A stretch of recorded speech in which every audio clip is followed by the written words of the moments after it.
Hands on the head. Not a good one for the Flying Eagles. What a story.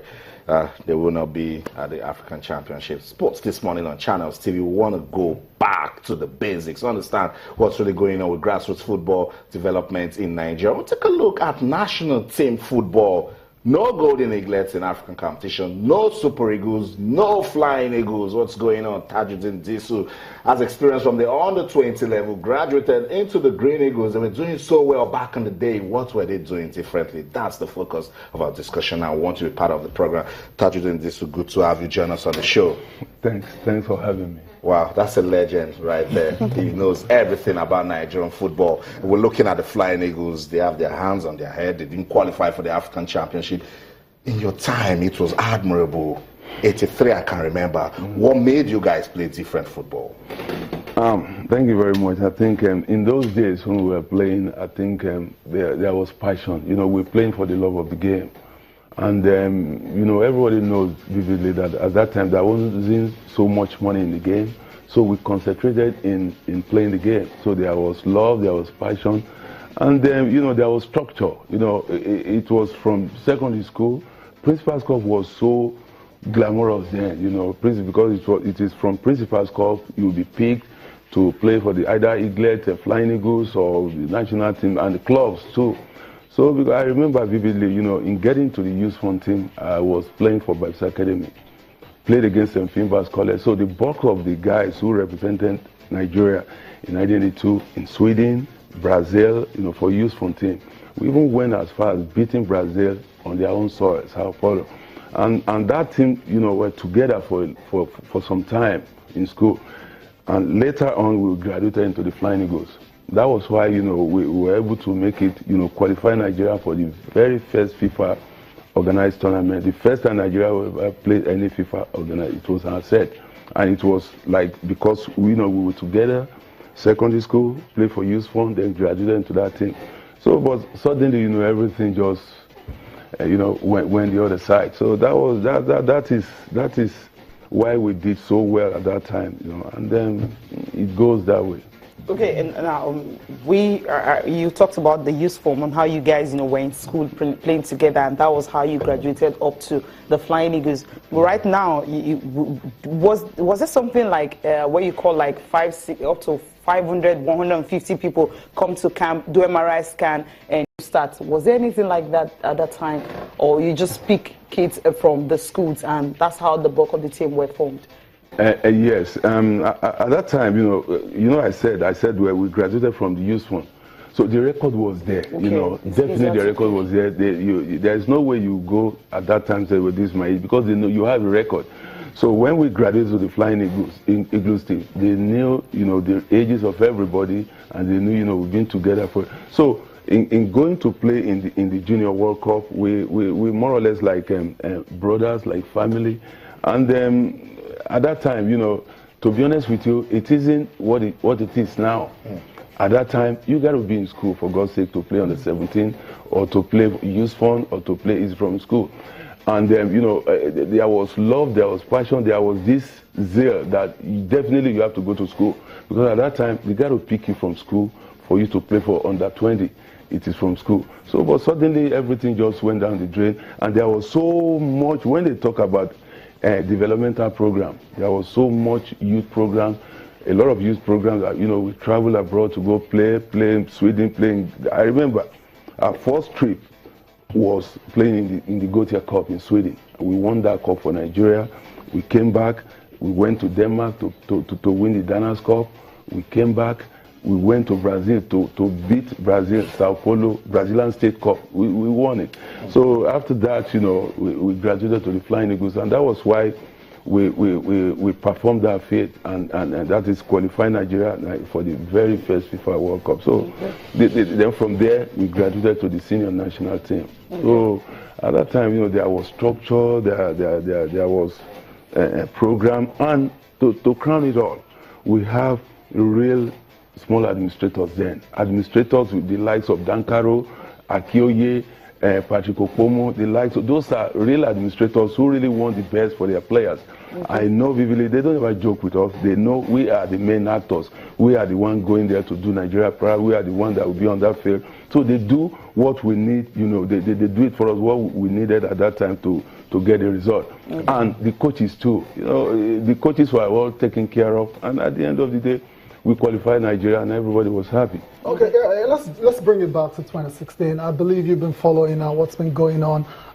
It's been very underwhelming year for Nigeria. The under-17, the under-20, and the Super Eagles have all failed to qualify for continental duties next year. I mean, what do you think actually went wrong this year? Is it right to say it's just a blip, or there's something really, really wrong with Nigerian football?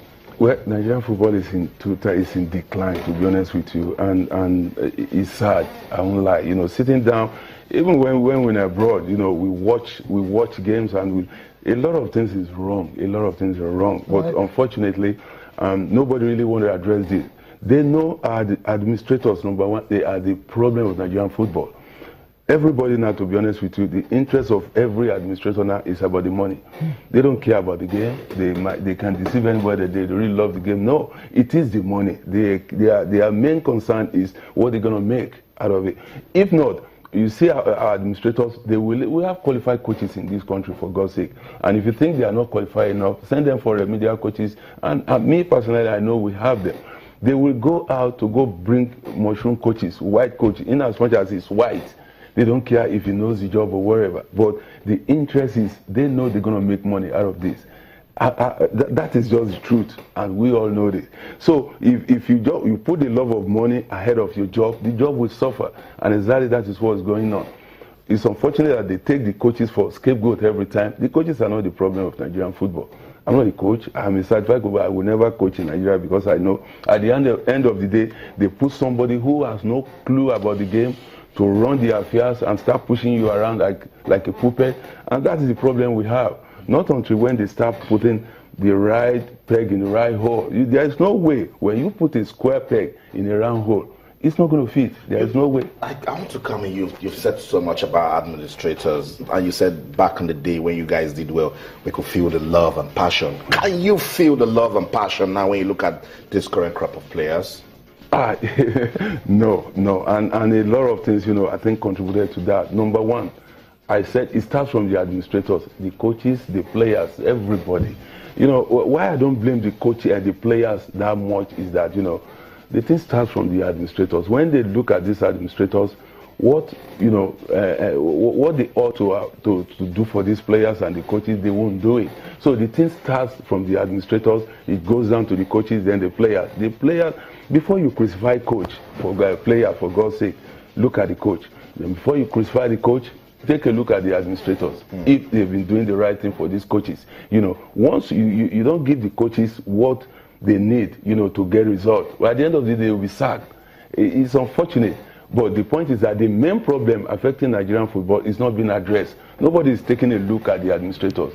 If anything happens to a team, take a look at the administrators, start from there. Look at it, look at what is on ground, look at what they ought to have done that they did not do. You will see in 100 times, 100% time, I'm sure the administrators, they will be the one that are, they will be the one that did not really perform their duties.